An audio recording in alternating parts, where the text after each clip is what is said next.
Hi, this is Connie Galley bringing you another edition of Shelter Tales. Our goal is to disseminate information about various agencies that are nonprofit no-kill shelters, as well as hopefully increasing awareness, helping with adoptions, and possibly funding or volunteerism for these shelters. Everybody needs it. And with me today is Kathleen Souvignier from the Enfield Food Shelf. This is a little bit different from what we normally do, but the Enfield Food Shelf has a record of helping people keep their pets, because when someone needs to feed themselves and has to come to a food pantry and they have pets, then you know that they're going to have to feed their pets, and it would be terrible to part somebody from a companion that might be the only comfort they have at the time. So they're doing a very good job with that. So welcome, Kathleen. How are you? Welcome. Thank you very much, Thank Colleen. You. Thank you.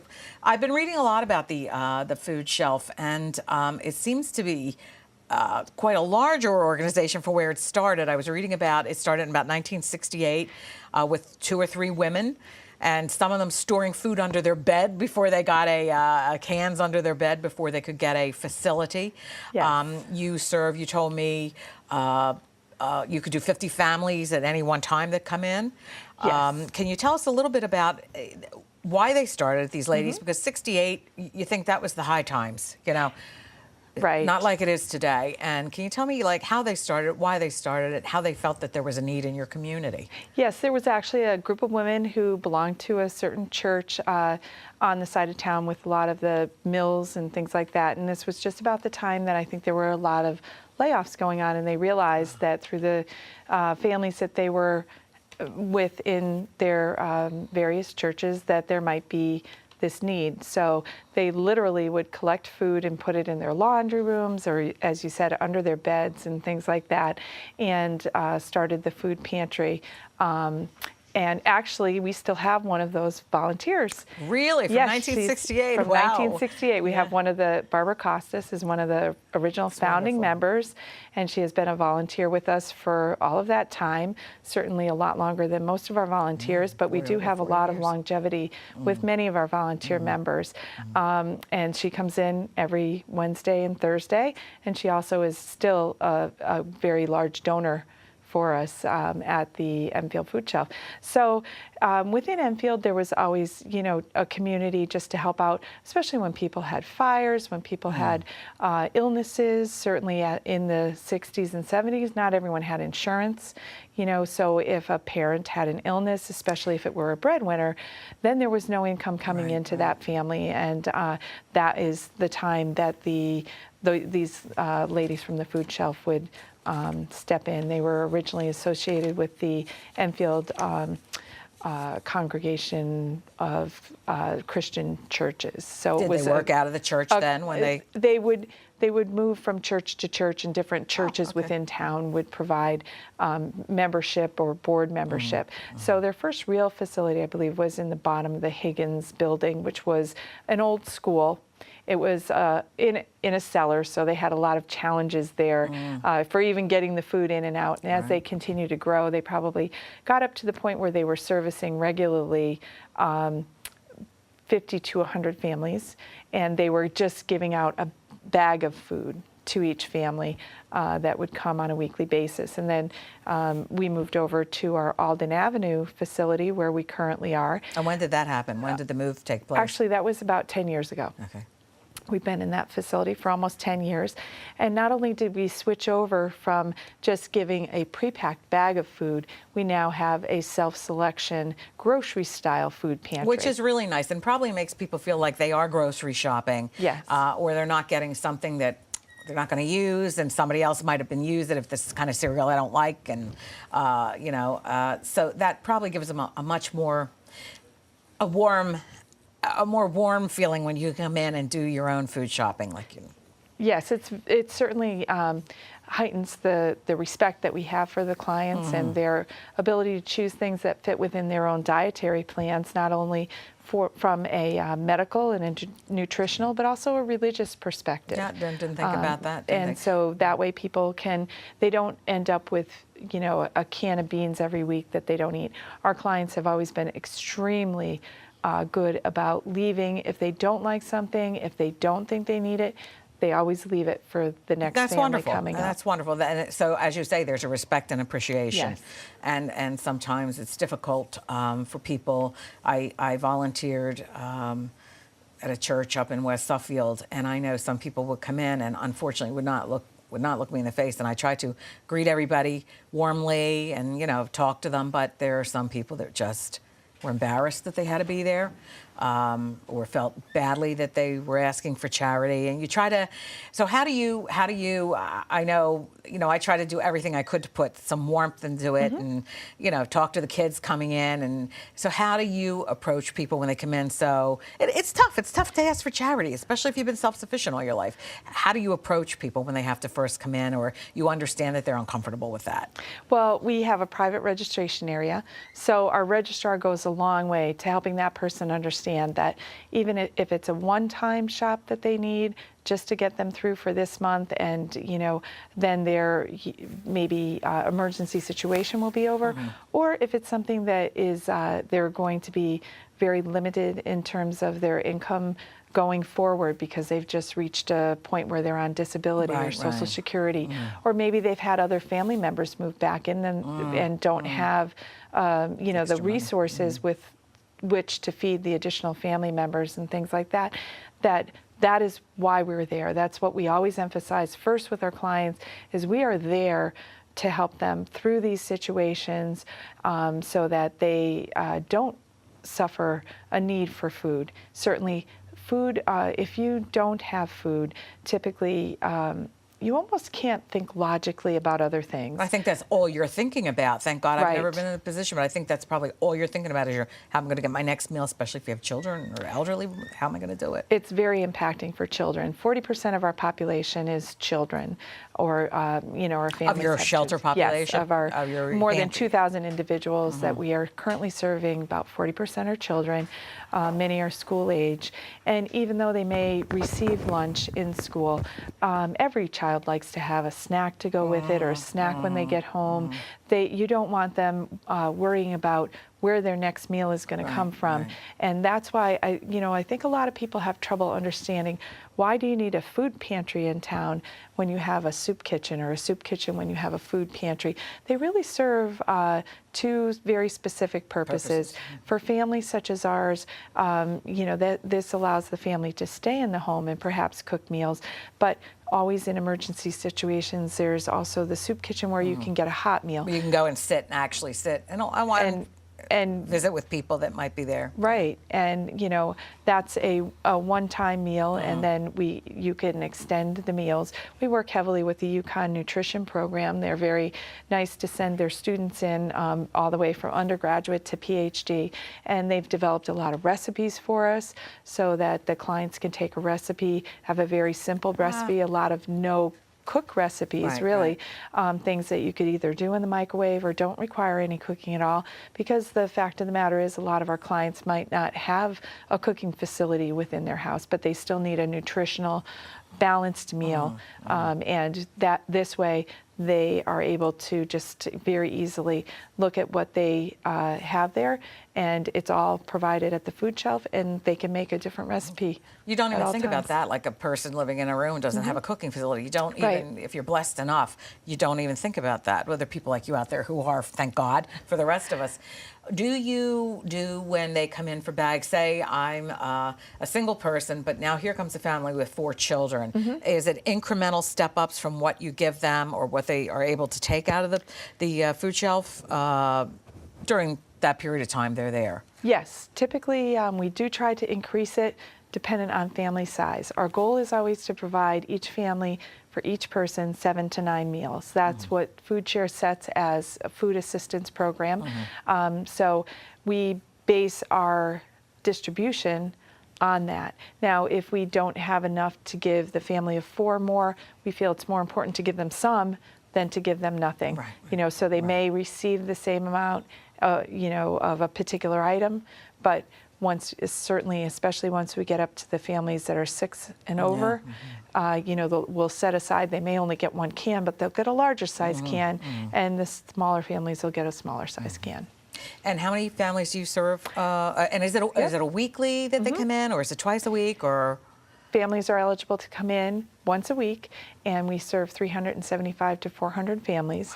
We have more than 1,000 registered families. Some only come monthly. They can come each week, depending on what their need is. Typically, the need is heavier toward the end of the month because a lot of people are receiving assistance checks in the beginning of the month.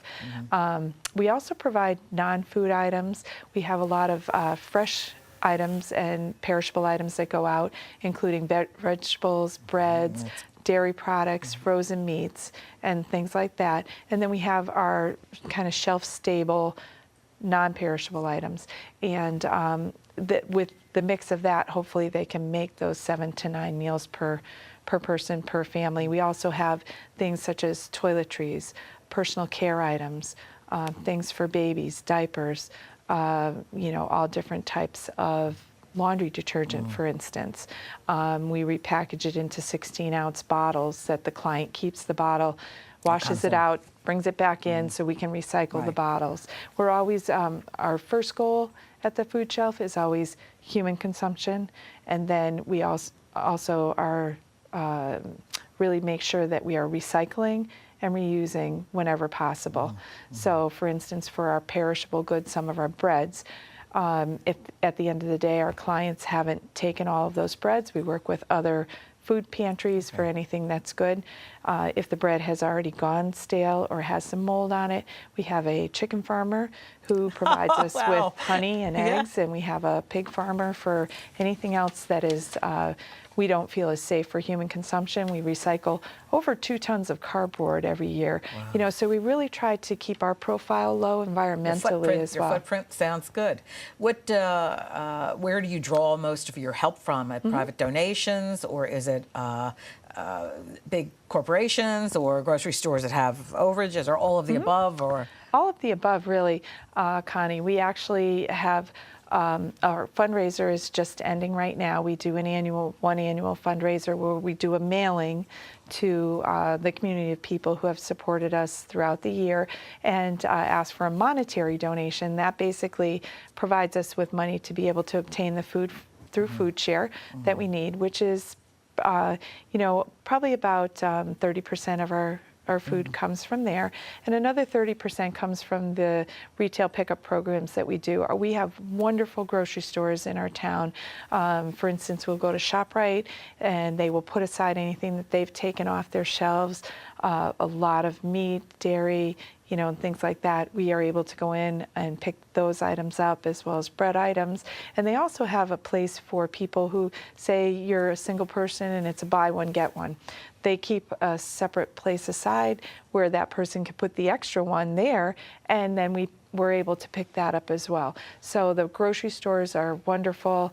All our grocery stores in town participate in this. Aldi's, Stop and Shop, ShopRite, and they're very good about letting you stay out there with tables too, because I did that at Thanksgiving for another organization that fed the poor and the hungry, and they let us stay there for 2 days, outside, accosting their customers as they came in, but collecting things. As we got a lot of food, from the way people were coming out and giving it to us. We handed a list of, this is what, if you can see your way through. We're not asking for a turkey, but chicken maybe, and it did very well. So that is wonderful to have supportive businesses to be that supportive too, and Enfield's businesses surely are.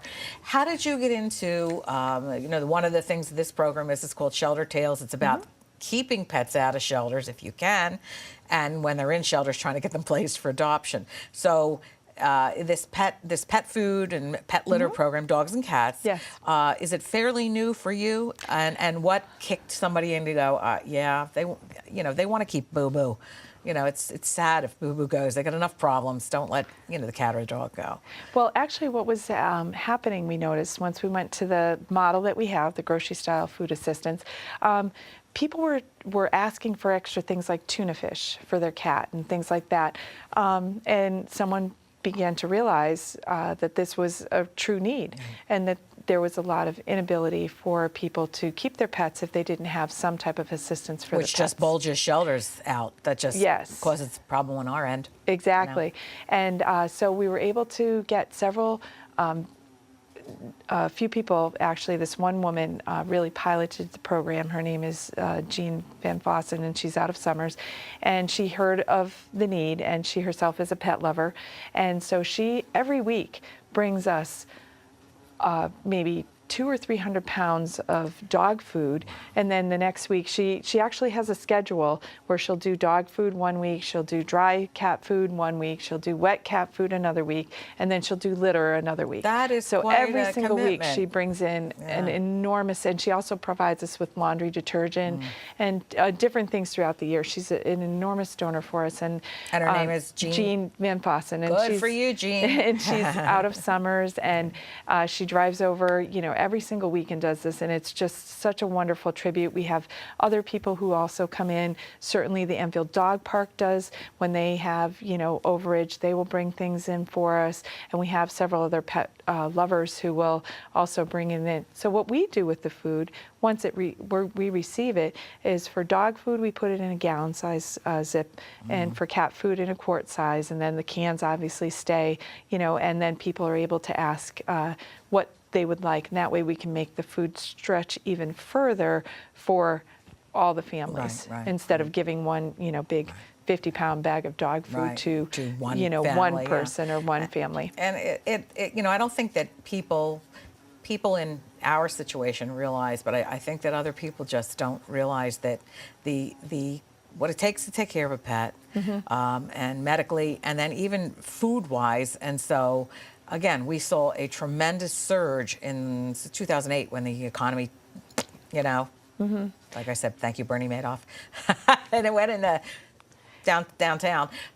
We saw a tremendous, people just dropping cats and dogs off, people weeping as they drop the cats off, weeping and crying, and I'm like, oh, it breaks your heart, and breaks our pocketbooks, because we are a nonprofit. So we're going to our volunteers begging for money to feed all these animals. So it's a thin pie that everybody's trying to get a piece of. So what you're doing is wonderful, because it does keep these animals out of shelters. And you see these animals come in, they're confused. They're confused. They don't know why they're there. I mean, they were pets. They were family pets, and they're depressed. And so all the way around, it's a good thing. It's a good thing. And we do support our animal control officers as well. We try to make sure that if we have any overage, or we get certain things that, haven't been used, we always get them over to animal control.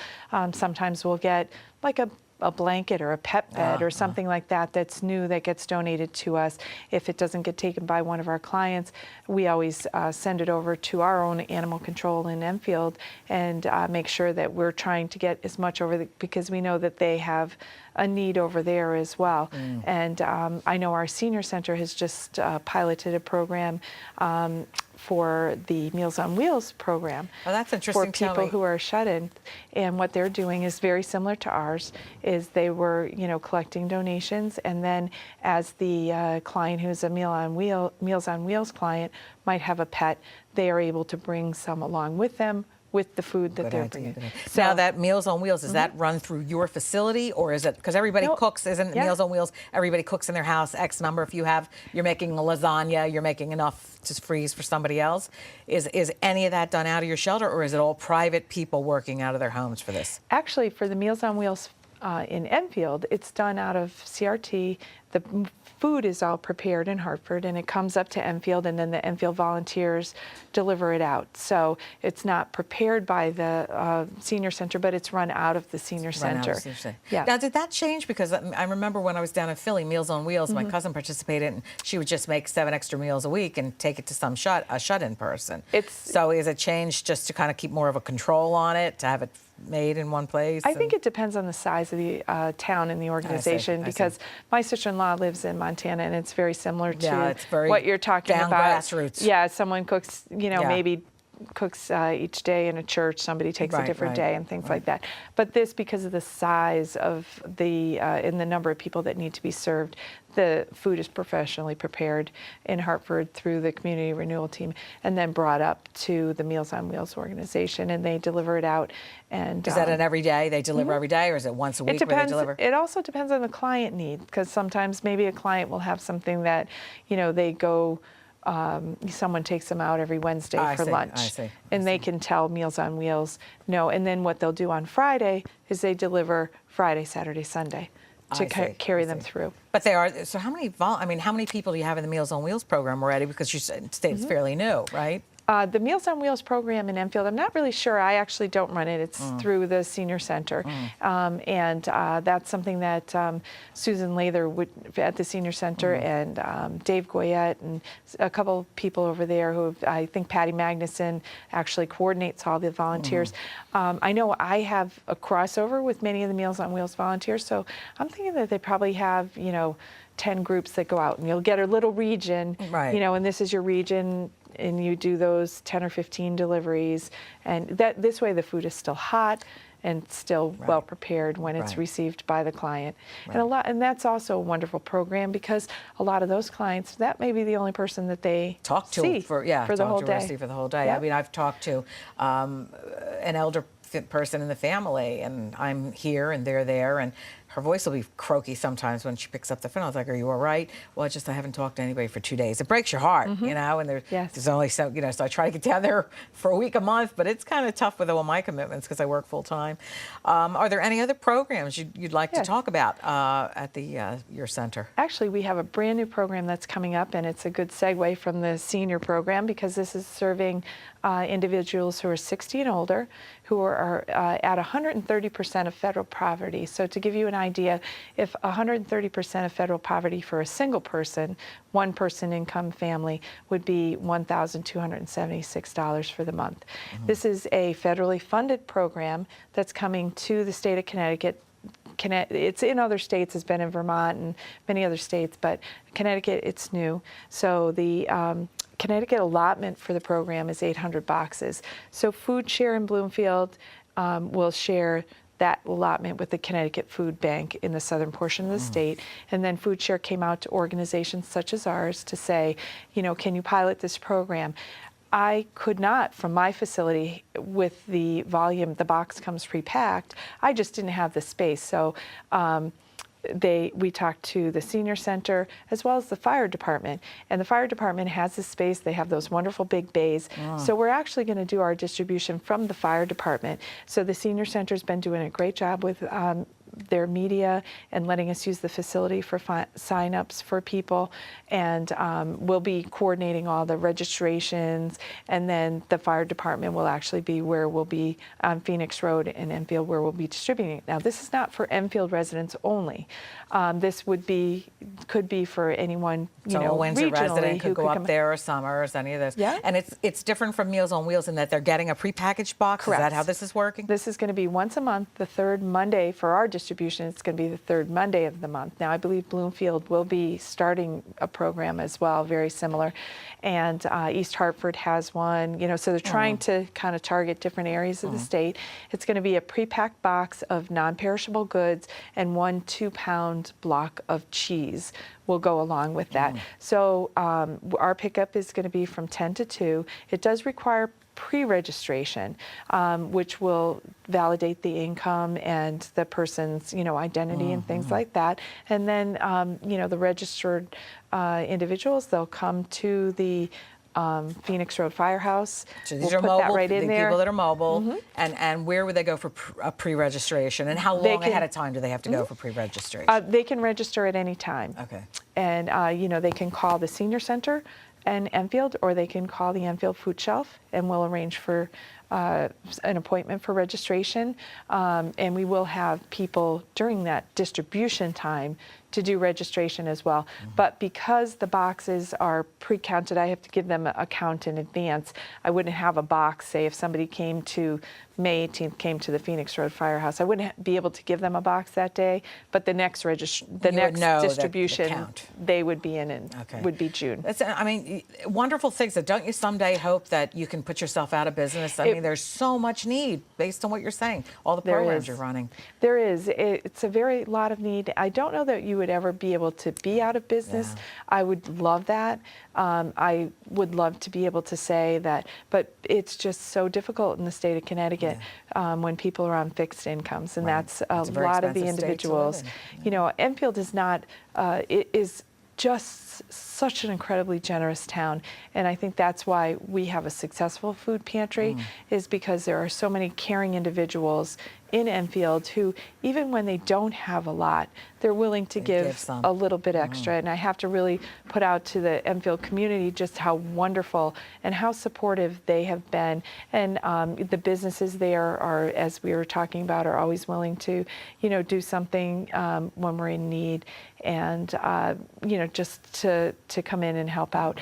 You were talking about volunteers and how to develop volunteers. How do you develop them? Because we're always struggling. We have a lot of different type of volunteers. Many of our volunteers actually come they're just retiring, and they just they're not quite sure what they want to do. They haven't maybe developed their hobbies or their schedules yet. They want a regular schedule. Maybe it's only 2 hours a week. Maybe it's 15 or 20 hours a week or more. I have my lead volunteers actually are a married couple, Al and Mary DePolt, and they have been married for 50 years, and so they are both retired, and they literally run, the two sections we have, which would be the receiving area. Al does all the ordering of all our food. He runs the, when we're in process, he runs all the stocking, and his wife Mary runs all of our, organization of how we organize the food and training the volunteers and things like that. They do a wonderful job, and some weeks I feel bad. They're there more than I am. And they always have great ideas, but I think it's really a calling for people.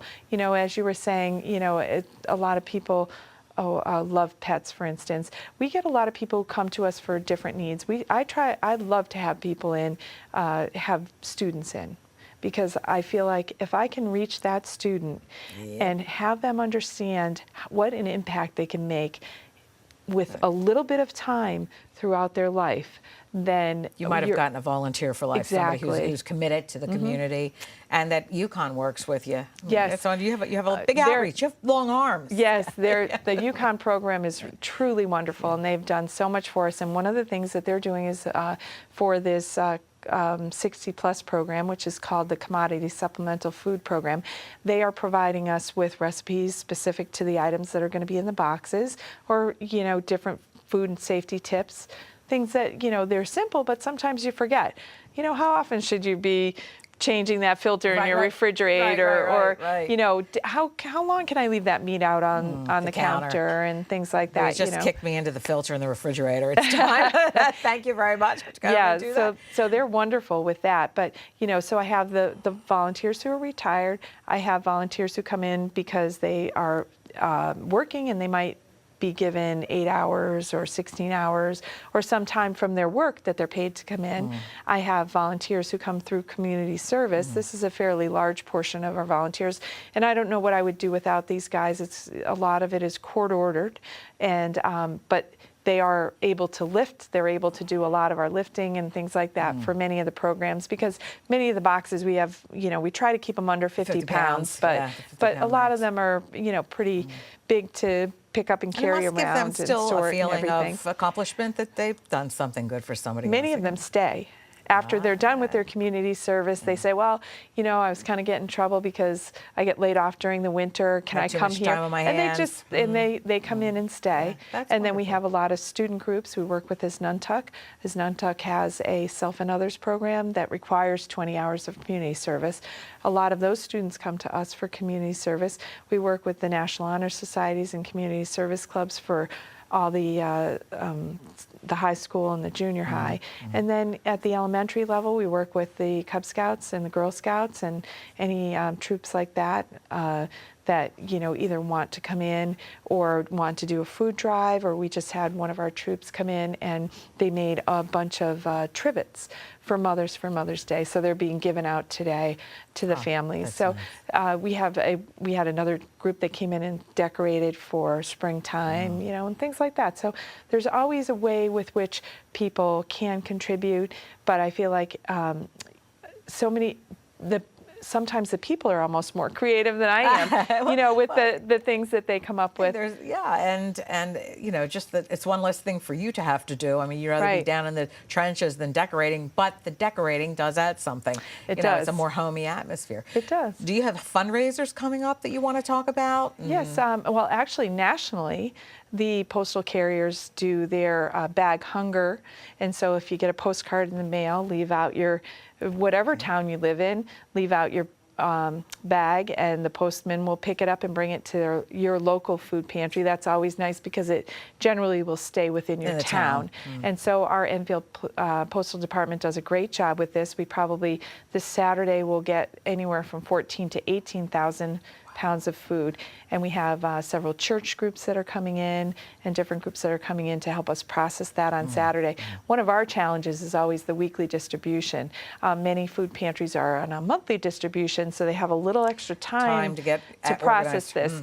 We don't generally have that. We have to make sure that we're right on top of processing things because we do have a limited amount of space available to us.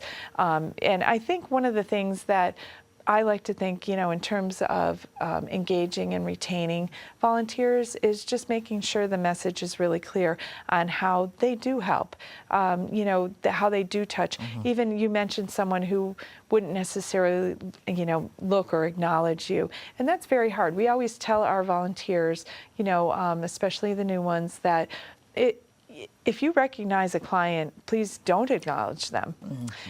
Respect their privacy, both when you're there. If they choose to acknowledge you, then please engage them. But allow the client to take the lead in that type of situation, because a lot of people are in traumatic situations. They're we get, you know, people in all you know, emergencies such as their house is burned down.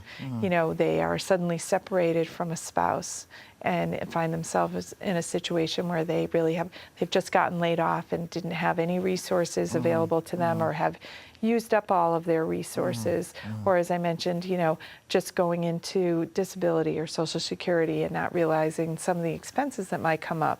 Having to downsize, you know, to different apartments or housing, things like that. So people are generally in a fairly traumatic state, you know, when they come in to register. They're not, you know, and we try to show them different resources. I also work with an Enfield Hunger Action Team, and there are hunger action teams in almost every town, and that's something, if someone were interested, would be a perfect way to reach out to help with hunger and anti-hunger initiatives. The Hunger Action Teams, ours just did a little fundraiser so that we were able to have help the Enfield Public Schools provide during National School Breakfast Month, give a coupon to each child, whether they were eligible for free breakfast or not, to come in and have breakfast in school and see what breakfast in school was about, because some of their students are obviously eligible for it, and they want to try to increase the participation in the free breakfast program and things like that. You know, so we're also doing a directory which will be distributed to all agencies, so that you know, where would you, you know, when you come in, a lot of times you just don't know where to go, and it's a quick directory to be able to say, okay, Connie, you need some clothes. You might want to go to the A&P store at, you know, this church over here, you know, or something like that. One of our other, you know, I just can't talk enough about Enfield, the organizations, the civic organizations, the religious organizations, the businesses, the individuals that all really come together in a collaborative fashion to help any of the relief organizations. And on an ongoing basis. It's not just, well, that crisis is over. Is there any, do you accept, and I'm sure the answer is yes, but how? Do you accept donations from people, say they wanted to bring you tuna fish or cat food or dog food or litter, and how do they go about, where would they drop it off? Well, they can always drop it off at our facility, and our hours are posted on our website, which is enfieldfoodshelf.org. And we're generally open mostly Monday through Thursday, but for instance, this Saturday we'll be there all day because the postman will be coming in with all the bags. So special times we're there on Saturdays. We understand we're on Thursdays, for people who work, we're there till 6:30. You know, so because we do have a lot of working families who come in, so we want to try to have some extended hours to accommodate that. You can also drop it off at the senior center. They're nice enough to have been there for us, as well as any fire station in town. Okay. They all collect for us, and so it gives like a broader range of areas, as well as when you're in the grocery store itself. Each of the grocery stores will have bins for us to be able to drop off, and then we're able to pick that up on a weekly basis too. You know, so there's a lot of different ways with which you'd be able to do that. Certainly, if you wanted to make a monetary donation, with our purchasing power at Food Share, we can probably have about 4 times the purchase on $1. So we can make $1 into $4 with the Food Share collaborative agreement that we have. So we're able to obtain more food. And it is critical to us. People say, well, why can't you just do it based on the individual donations that come in? Because everybody doesn't bring us enough peanut butter. Right. You know, and it takes a long time to collect 400 peanut butters. We like to only put things out when we have enough for everyone. Right. We don't want we want the first person and the last person to have the same selection. So Food Share, we can buy bulk of items to make sure that we have enough of that. Would a monetary donation, do you take PayPal? Would it just a check to through your website? Either one. They can, you know, bring in a check or cash to our facility. They can do it through our website with PayPal, or they can mail it to us as well. And you want to just tell us again then the address of the organization, the name of the organization. Don't know if you want to take any phone calls, but if they have any questions, I always do. You go through it. We're at the Enfield Food Shelf, 96 Alden Avenue in Enfield, Connecticut, and the zip code is 06082. And our telephone number is 860-741-7321. And our website is www.enfieldfoodshelf.org. And that has a lot of that information in there. And I love when people call for questions, if people want to call for volunteering. You know, what I always suggest is that people come in and they see the organization and see if that's an environment that's good for you when they're volunteering anywhere. Certainly, you know, I'm sure that you probably do the same thing for people. And we are always talking with people and saying, what are your other interests? You know, so we try to make sure that the volunteer opportunity fits the interest of the volunteer as well. And so I think, you know, in that respect, I feel like my son's a senior this year, and we've always done a lot of volunteering, you know, throughout, and that's actually how I ended up getting involved in the Enfield Food Shelf. We were involved in Cub Scouts, and we were supporting the Enfield Food Shelf. When he was in first grade, we would go in and do different things with them. And that's ultimately how I became involved in the Enfield Food Shelf, and was a board member for many years. And now, how many years ago was that? How many years ago was that? See, he's a senior, so 23, right? So it was quite a lot of years ago. It was a lot of years ago. So he, you know, even my son has been volunteering there for, you know, 12 years, so 13 he's got years. His start. He's got his start. Yep. Good. Yeah. Well, we appreciate you coming in. And if anybody has any questions, you can again look up the organization, www.enfieldfoodshelf.org, or call for volunteer questions, or drop that food off. And Kathleen's given you an awful lot of places that you can. So we appreciate you being here. Well, thank you so much, Connie. I always appreciate the opportunity to talk about our organization and meet new people. Thank you. people.